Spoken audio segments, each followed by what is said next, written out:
And now, a workshop of the McAllen City Commission. All workshops are open to the public in accordance with the Texas Open Meetings Act. These workshops allow for detailed staff presentations. Good afternoon, everyone. I'll call this meeting to order. We'll begin with item number 1. Are there any questions to staff related to today's regular meeting? Nope, none. Nope. None.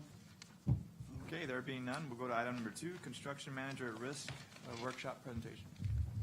Mayor Pro Tem, Commissioners, we have several projects coming up where the use of CMAR may be a useful procurement tool, and so I asked engineering staff just to prepare some basic information to share with you all about the method and how it might be employed in the future. So, Eduardo? Mayor Pro Tem and Commission, as the city manager mentioned, this is just an update to a previous presentation we've done, kind of bring it back front of house, a process we've used. The most recent was Quinta. Typically, this process, just for y'all's references, is beneficial on projects that are complex or high dollar value projects, or sometimes remodels, because remodels are complex as well. And so we'll go on to the presentation. It shouldn't take long. If you have any questions, feel free to ask them during the presentation. So we'll go to the next. The construction manager at risk. Oh, I didn't move. The construction manager at risk project delivery method is where a construction manager commits to completing the project within guaranteed maximum price, or what they call GMP. This price is based on construction documents, specifications at the time of GMP, and any reasonably inferred items. Next slide. There's two processes. We've used one before that is similar to this, but it has some drawbacks, and we'll kind of go over there. Competitive sealed bids is one process we've used before. What happens there is you design ahead of time, you bid it based on proposal questions, and you'll take the price and those proposal questions and kind of score them, and then from there you'll rank the contractors. The only problem with that is it doesn't give you the quality, because you're still looking at a low bid process there, and then on top of that, that's usually heavily weighted in that process. You've already designed the project, so going back and doing value engineering is a lot more difficult when you've gone to 100% documents. On the other side, you have a CMAR process, which involves early design phase input, the owner's participation, and subcontractors in the selection ahead of time to get that guaranteed maximum price. It offers more transparency through open book accounting and a shorter bid process. Sometimes you can run those simultaneous, where you're designing and getting that construction price, and then you eliminate one of the bidding processes. You can save a couple months to get projects out, if that's something you're looking for at the time. Next slide. Some of the benefits of CMAR, it's a selection based on qualifications, not just the price. Provides construction input during design. Establishes construction costs earlier. So you're starting to get a feel for what you're gonna expend ahead of time. Allows cost savings by bidding directly to the subcontractors. Saves time in overlapping the design and construction, as we discussed in the previous slide. And then the single contract simplifies the construction management. Some other considerations of CMAR. So there's a possible conflict, right? So the CMAR is, they're helping you develop that price. And so there could be a little bit of conflict of interest, or, you have to be careful with that. One way you can reduce this is hiring a third-party construction administrator to kind of help you review that and make sure that they're staying honest. I'm depending on the complexity, that may be beneficial or not. If not, it's something staff does and monitors while you're going through that negotiation. It clearly defines the CMAR's compensation and the GMP terms. It requires expertise to evaluate GMP assumptions and contingencies, and it may incur a premium for the faster delivery project prices. Next slide. Some additional advantages to CMAR is the selections based on qualifications, experience, team, not just the cost. And so a lot of this comes back to the quality of the project. And that's why when we say it's not for every project, it's usually for those key price projects, marquee project, where you want to make sure your quality's there, or you want to make sure that the project's expedited, or you're worried about controlling costs on these big dollar projects, so that cost doesn't escalate on you, that the GMP helps to manage some of that risk.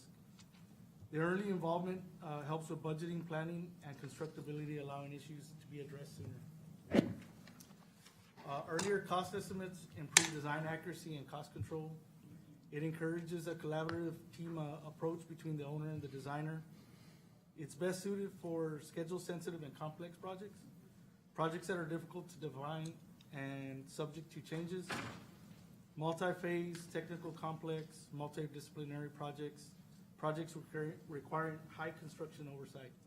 And so the Q is just one of the perfect examples of that. We have forest, we have a building, we have a decorative structure that flies over that whole structure. So, we have a parking lot. So it's an extremely complex project, difficult to kind of bid on a low bid process. And so this type of process lends itself to that type of project and other projects that the city may be looking into. The guaranteed maximum price summary, based on bids, work packages, general contingency, and it's a set fee.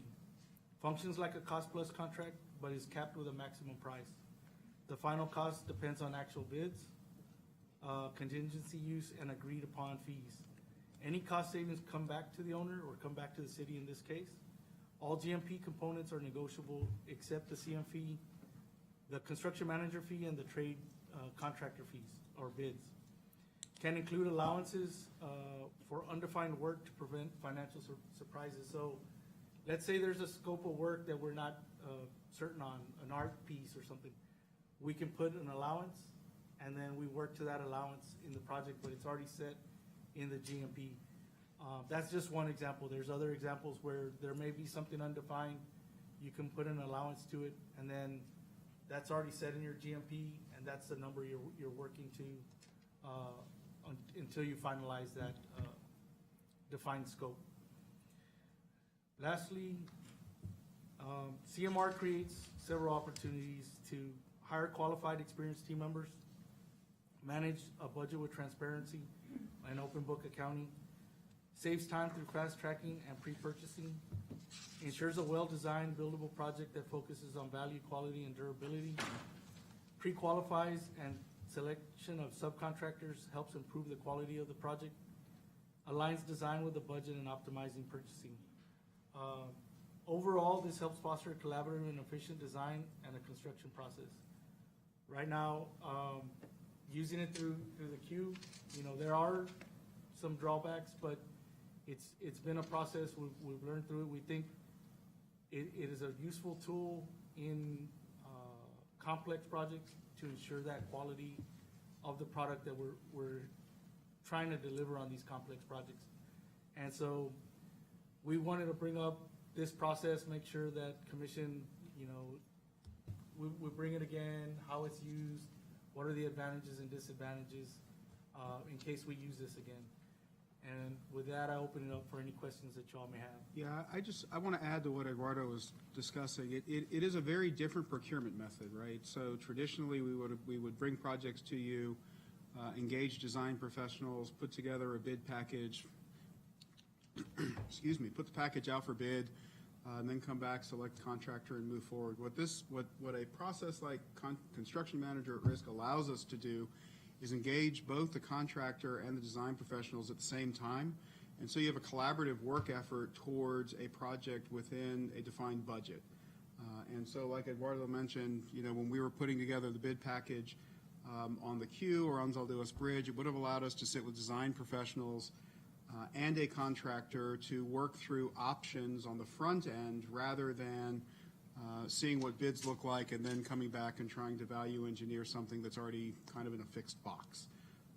And so the real purpose of the presentation today was to make sure that you had some understanding of this procurement method. It's not something that has traditionally been engaged here in the city, but it is certainly something that we want to look at as we consider the increased costs we're seeing in construction projects and to allow us the flexibility to be as efficient as possible with the use of the resources that we have. And so I just wanted to add that. I thought it was a very good presentation. Thank you. And if you have questions, we'd be happy to attempt to address those. So with cost overruns and change orders being something that we see fairly often,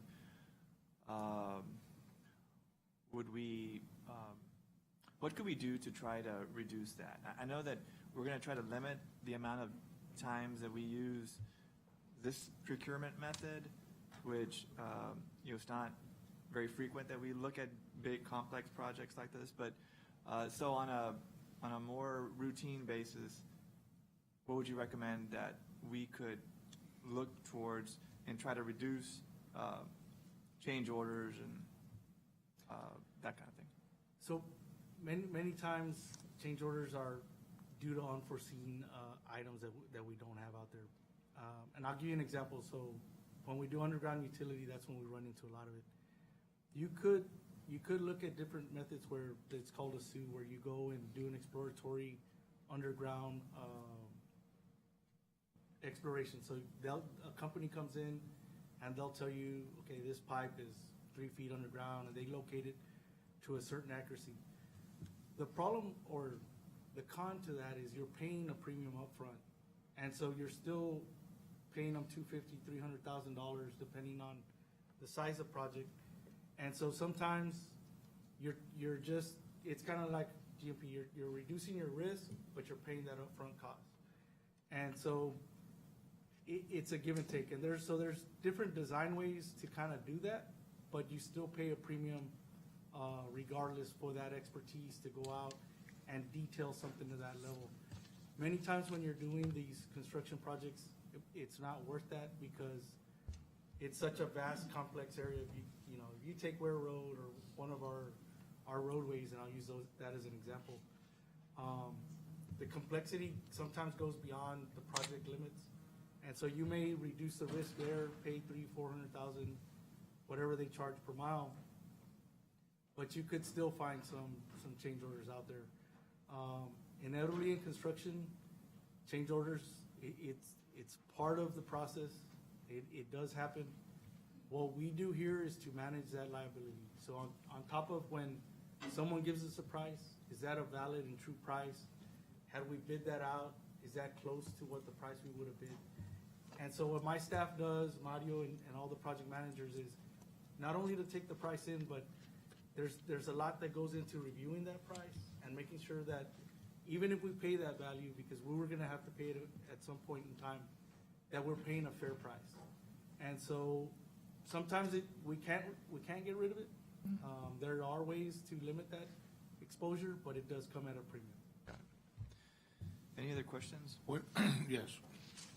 When do you go, at what point do you go into a construction management at risk?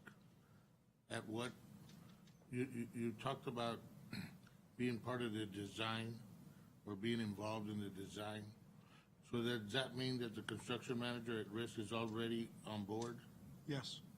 So you're going to engage the design professional and the construction manager at the front end of the project. That construction manager at risk is basically going to be at a cost plus, because there's no way that if you haven't designed it, you don't know what your Right, cost- so your cost so you'll have is two to fees bid built that. in, right? The construction manager fee, and then, yes. Right. Yes.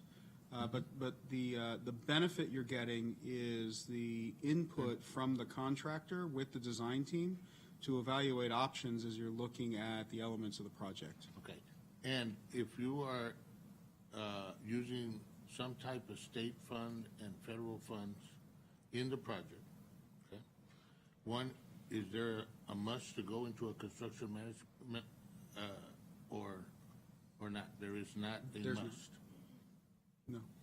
So if somebody we're selling bonds, okay? Now, if we're selling bonds, Okay. don't they have to go into some type of a construction management?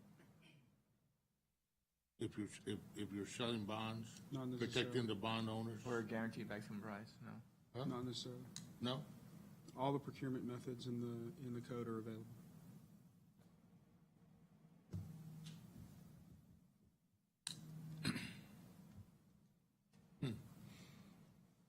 Again, for a simple, less complex project, design, bid, build may make sense.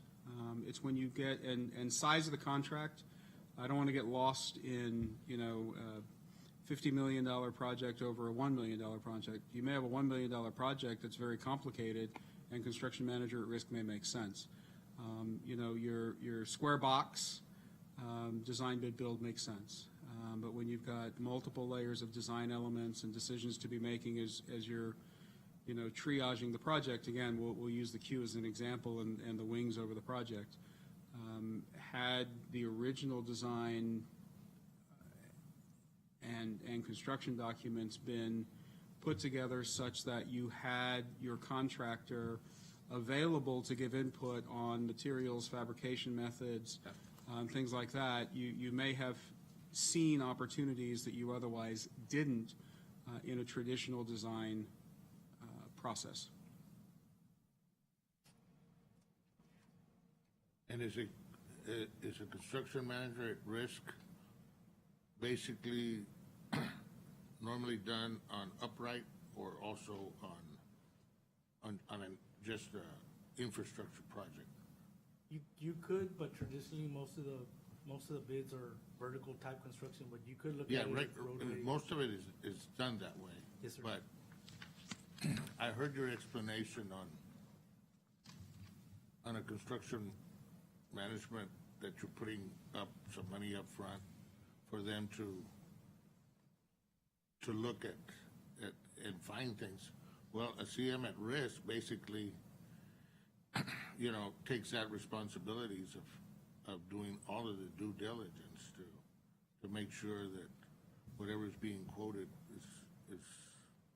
is quoted, is accurate. And that's the problem that we find is that after you bid something out, you find out that, well, that railroad crossing had this and that whatever that depth of that sewer line was so much, was so deep, and it wasn't.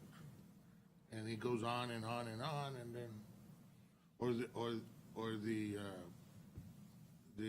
clays on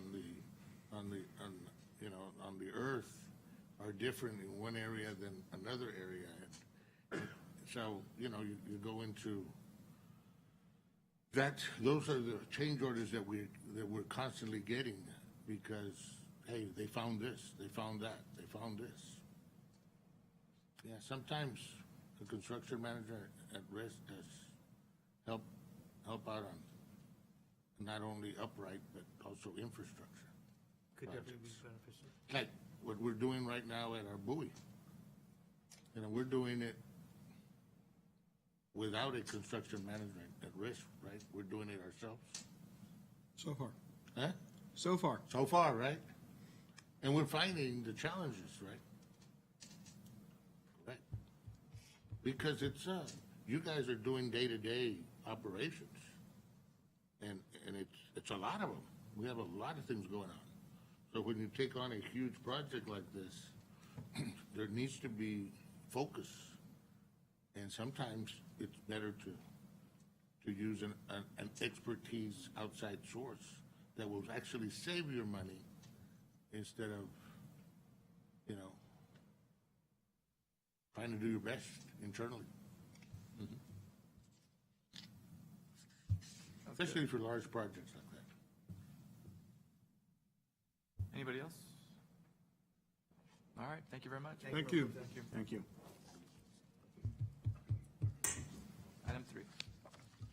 Okay. Mayor Pro Tem, we have presentations from the Chamber of Commerce and our Office of Retail Development. This is really designed as an opportunity for us to highlight the collaborative efforts that the city is engaging with, the CVB, the Chamber, and to just help highlight some of what we're doing to support the retail community through our efforts here at City Hall. And so I think I think you'll enjoy this presentation. Liz, are we going to start with the Innovate Innovate Texas Texas, yes. project that had come to the commission some time ago, and I think that the chamber has made progress there. We want to talk about that opportunity for the community, and then we'll talk some more about some of the retail opportunities we've engaged in and will continue to. Liz? Thank you, Ike. I want to thank our chairman for the chamber board, which is Herschel Patel. He joins us here today, as well as our incoming chair, Francie Jones. I think that in all of the work that we've done, we've really tried to remain true to representing ideas that are coming from the business community. We really want to assure that whatever is coming to you all has been vetted through our business community, and we're really grateful to them for their leadership. So thank you both for being here. As I have initiated my work in the chamber, this is one of the projects that upon arriving, to me, some of those projects will seem nebulous, and the initial budget which was presented was in the area of $568,000. We were awarded $141,000. So over the last year, Jorge and I have really been working closely to try to preserve the integrity of the methodology and framework that you all approved, but to try to, within the restrictions of the budget that we have, to understand what are some deliverable outcomes that will make an impact to our entrepreneurial community. And Jorge's put together a great program. I'm happy to report to you all that the program launched this January. It's exciting. We've been through a few of the sessions, and it's just always exciting. At the heart of this program is our community's entrepreneurial spirit, and that's alive and well, and it's exciting to see that the chamber can support it and can bring initiatives to you like these. So I'll go ahead and let Jorge take it from here. Thank you very much, Ms. Suarez. And as she mentioned, we wanted to keep the foundation of this program untouched, but still making sure that all the deliveries are of high quality. And we're going to maintain a three-phase project: P1, P2, P3. P1 is a discovery phase where we introduce our entrepreneurs with their ideas and get to know them a little bit better. Second is to incubate, so refine those ideas, and then P3 is to accelerate. On the next page, you will be able to find a little bit of the focus of our framework and a little bit more details. On phase one, you will see 4 different sessions. As mentioned, we are doing the discovery phase, the designing of the idea, the crafting of the unique value proposition, and at the end of this first phase is a market research that will help us time the launch of this project. On phase 2, we start with a business model canvas. We also incorporate a little bit of marketing strategy and sales strategy and financial planning, so where the funds will come for those startup costs. And lastly, on session 4, we prepare the entrepreneurs for a pitch presentation. On phase 3, we are going to be doing a soft demo day, which is pretty much a presentation of all the businesses that have gone through P2. And we are going to be inviting stakeholders, board members, and key community leaders that are involved in these particular industries. Our goal here is not to fund the particular project, but to create collaboration between key community stakeholders and positive feedback loop between them. So on the next page, you will see the implementation steps. Back in November, we started crafting this project. We're not only using the fast track methodology from the Kaufman Foundation, we're using different methodologies. Also, we're using the So What, Who Cares Why You by Wendy Kennedy, the Lean Business Model Canvas. So we're using the best of every world that it's out there for entrepreneurship, and we're combining and creating our new methodology. In December, we promoted the program for launch, and on January, we officially launched on January 20 with a cohort of 6 participants.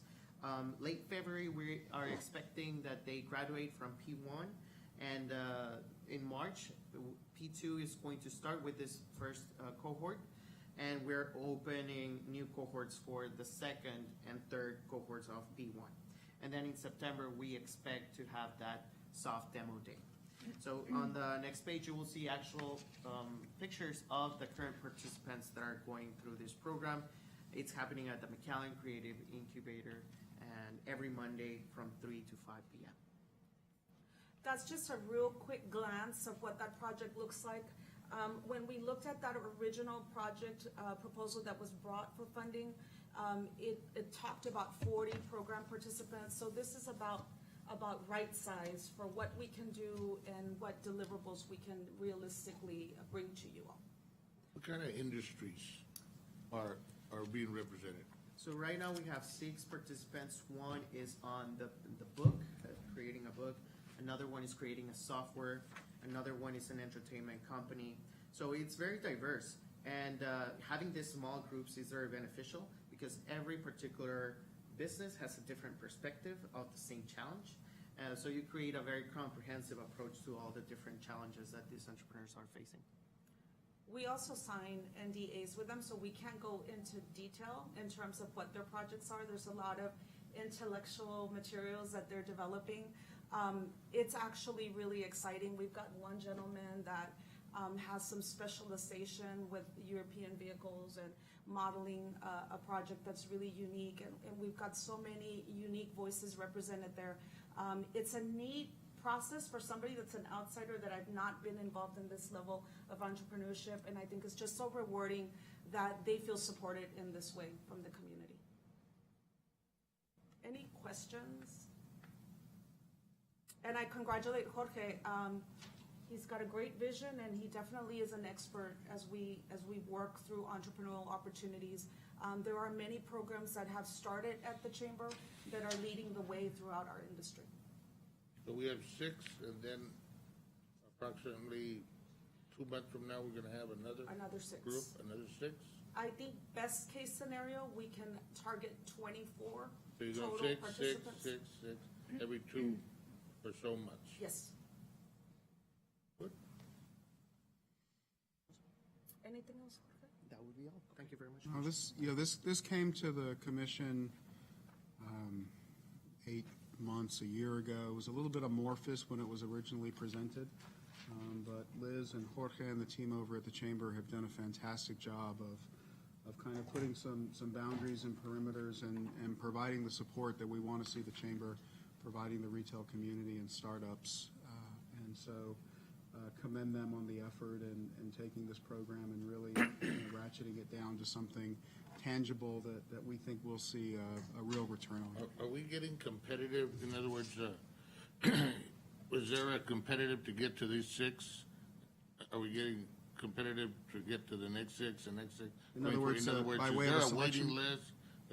How are we promoting this We don't. to get the interest? We've done a digital promotion, and that's how we've been able to get people on board.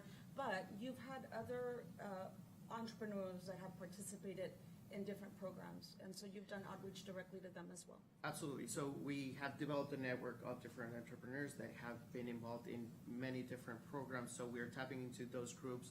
Also, we have an emailing list of more than 5,000 businesses from locally that are Chamber members. So we're tapping into our Chamber members as well. And as Liz mentioned, a digital campaign to keep our outreach pretty wide. And the universities become key partners. And so we've got key relationships with STC through the apprenticeship program, and they have access to students that are looking for opportunities. And then also through the university's entrepreneur program, we're able to promote these Okay, and for together. public knowledge, the funding is coming out of the development fund, Correct, economic development. okay, which is not their ad valorem taxes? That No. comes from it. So it comes from the Habs sales tax, That's right. Funding designated to grow funding that's designated for economic interest. training and advancement, That's right. Absolutely. right? That's right. Which we have to use some of that funding for that Yes. reason, For workforce development, for correct? workforce development. Yes, sir. So it's just really important for people to know that we're, which this will create hopefully more sales tax revenues and advancement in our community. And we have had through our entrepreneur program, some real success stories as well Yeah. in the past. Commended. If I may, real quick, I'll move forward. I think a few things that I want to, before we yield the floor to Lee and Rebecca, we've worked really hard at bridging communication between all the stakeholders at the table, and I'm really excited to say that I feel that there's a synergy like we've not had in a long time. And for those of you that were part of McAllen Day, I hope that that was infectious and that you could feel that. All of the work that has come out of the chamber in the last year and a half has been focused on three things. First of all, it's been our small business community at the table guiding and leading the conversations. And the directive that we have received from them is that we've got a three-tier focus. The first is that we're saving our members money. The second is that we're identifying opportunities for them to grow money or revenue streams. And the third is that we're helping them to know and understand better ways to protect their investments. And so we have restructured all of our programming to better fit into those categories. And the third thing that has been extremely important is that we have looked to the city for that public partner. And so we're really bridging opportunities for public-private partnership. At the core of all that we're doing is this gang initiative and this gang work for marketing and promotion. It's more than ever now is the time to really continue to grow these opportunities and to really work together as we go into the 89th legislative session at the state level, as we start to see all of the federal directives coming our way and the federal policy outlook. Now more than ever, it's important that we're dialoguing and that dialogue is organic, that it's happening almost daily.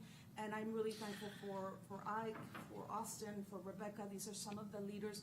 Juan Olagibel, who's recently come to the table, Joe Vera, Yahaira, that whole team. We're working daily to really ensure that we're all on the same page. And so today's presentation is a great example of how we've done that with some general ideas that come out of a board meeting where the board starts to say, hey, we're worried, what are we doing for holiday? How are we really promoting chamber membership? And so we came to Ike with a request and to Rebecca to support funding a chamber member initiative to market local and small business. And so what Lee is gonna present to you all is the success of what that did. In addition to that, an approach to do a year-long campaign, and then Rebecca's gonna talk about the marketing strategy and how it all aligns to what we're all collectively doing. So I'll yield the floor to Lee and she will start. Thank you. Good afternoon. So as Ms. Liz said, this was a real collaboration between the Chamber, Visit McAllen, and the City of McAllen, and we're very excited to inform you on how things went with the holiday shopping tour. We ended up running this campaign from November 29th through January 4th, and our goals were really just what Ms. Liz was talking about. We really wanted to promote existing Chamber of Commerce members. We wanted to attract new members. We wanted to drive consumer traffic and spending to these small businesses, and then overall promote McAllen's events and assets locally, regionally, and internationally. We ended up with 13 businesses that participated in the campaign. We used different media to promote all of this: TV, radio, digital, billboards. A lot of this is out of the reach of our small businesses, so this was a big thing for them. Overall, we had 5.5 million ad impressions for the entire campaign. We wanted to get consumers into these businesses, but we wanted to make sure that they were spending money as well. We didn't want them to just show up and check in. We wanted them to spend those dollars, and so we did that through some incentives. We did 4 giveaways of $1,000. So each time a consumer came into the business, they spent money, they were entered into a drawing for a $1,000 gift card, or they were entered into a drawing for a mystery box which had different items from the participating businesses in it. We did those 4 times during the campaign. So over $4,000 in giveaways, and then the mystery boxes as well. Also, all of the businesses were given branded merchandise from the campaign, T-shirts and shopping totes and things that they could give to consumers just as a way to say thank you for shopping local and reminding them of the importance of that. We also gifted over 400 tickets to the South Pole of Texas during the campaign. Each of the businesses were given those tickets to hand out as a way to say thank you. And then each of the businesses were highlighted in customized social media video content, which is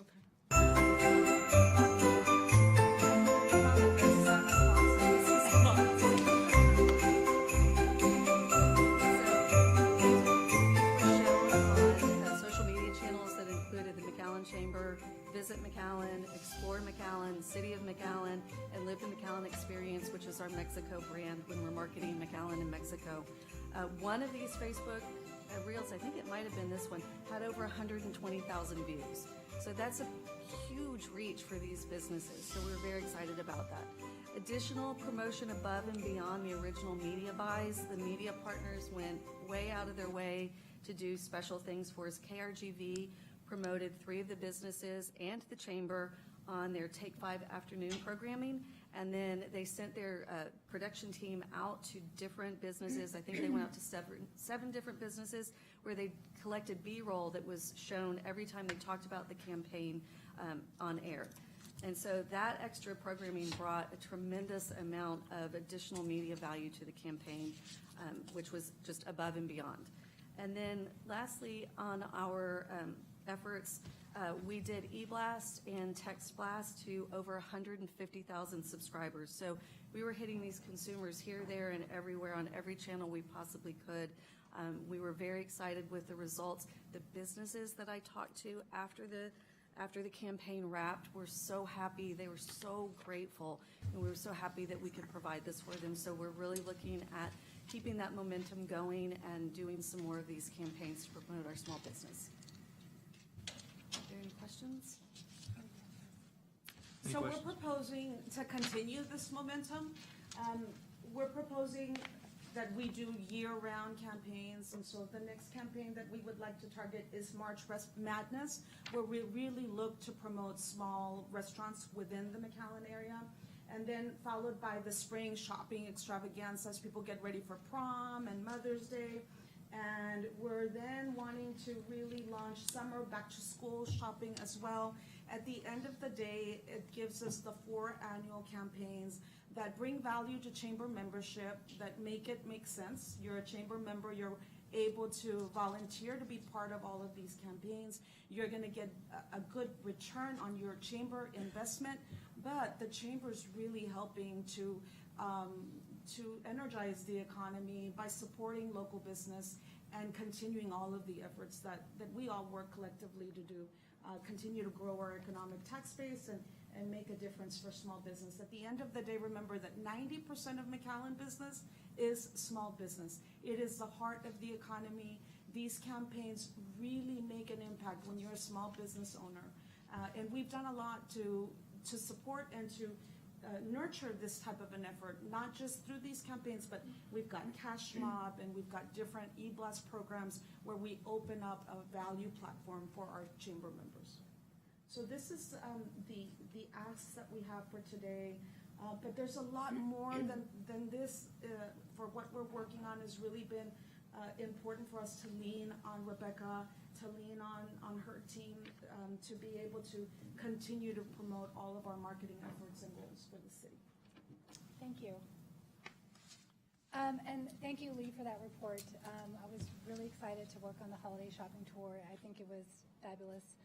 These seasonal shopping tour campaigns are very high energy, very high impact visibility examples of the power of the McAllen Marketing Co-op.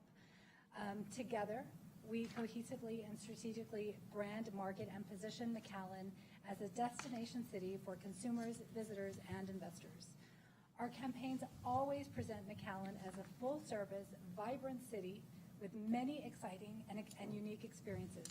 And together with partners like the McAllen Chamber of Commerce and the CVB, we are able to meet our strategic goals with a significant economic impact to our businesses. Our primary consumer audience is within a 200-mile radius. At all times throughout the year, McAllen has a presence in both the South Texas Triangle, which is Laredo to Corpus Christi to Brownsville, and the Monterrey metro area, which includes San Pedro, Garza Garcia, Guadalupe, Saltillo, and Apodaca. Our efforts are generating millions of ad impressions every year.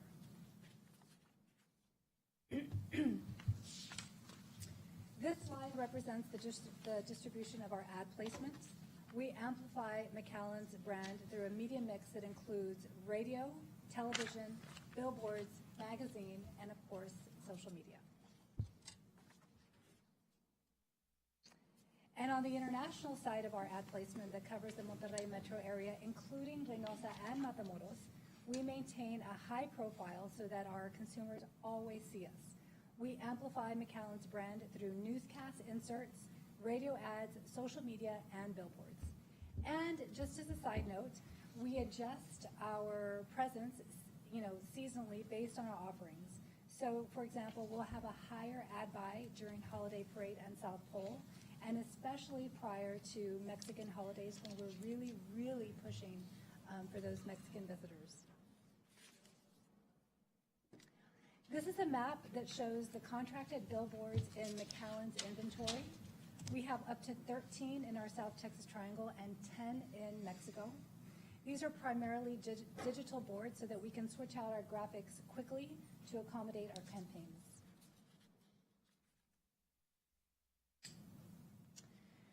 The McAllen Marketing Co-op is successful because of our partners.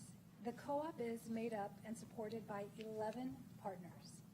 City of McAllen, McAllen Chamber of Commerce, CVB, Retail and Business Development, McAllen International Bridge Systems, McAllen International Airport, McAllen Convention Center and Performing Arts Center, McAllen Metro, Public Works, Parks and Recreation, and the McAllen Holiday Parade. These are the primary events and brands that we are promoting to consumers and visitors. We officially launched the McAllen Marketing Co-op in 2018, and since then we have been able to successfully leverage our major events to drive consumer traffic and hotel stays in McAllen. And as you know, the fun never stops in McAllen. These are a few more events in our lineup produced and hosted right here in McAllen that we use to create a sense of urgency and momentum to drive consumers to McAllen. These events are represented in our ads, and according to our data, we know that these events generate millions of dollars in economic impact to McAllen.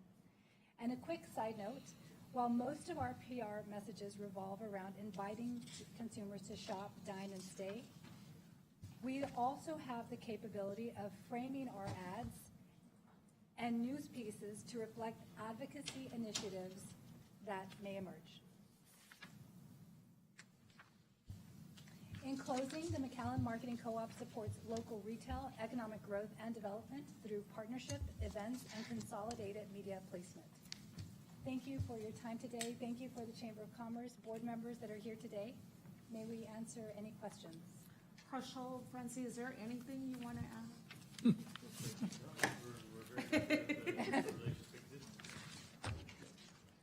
Carfest this past weekend was incredible. Very nice. Very And- well attended. Yeah. They launched the Archer Park event this weekend. The Yeah, Archer it's Park been apparently was very good this weekend also. But I think, well, CarQuest was the week before, right? Yes. Yeah, the week before. And then this, but it was, very nice. The public just loved it. Yes. Our events are good. Any other comments, questions? All right, thank you very much. Thank you, guys. We can probably take care of a few executive session items if you would like to do that. We'll recess into executive session.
This concludes the workshop of the McAllen City Commission. Workshops are held every second and fourth Monday of the month, convening at 4 p.m. at the McAllen City Commission Chamber on the third floor at McAllen City Hall.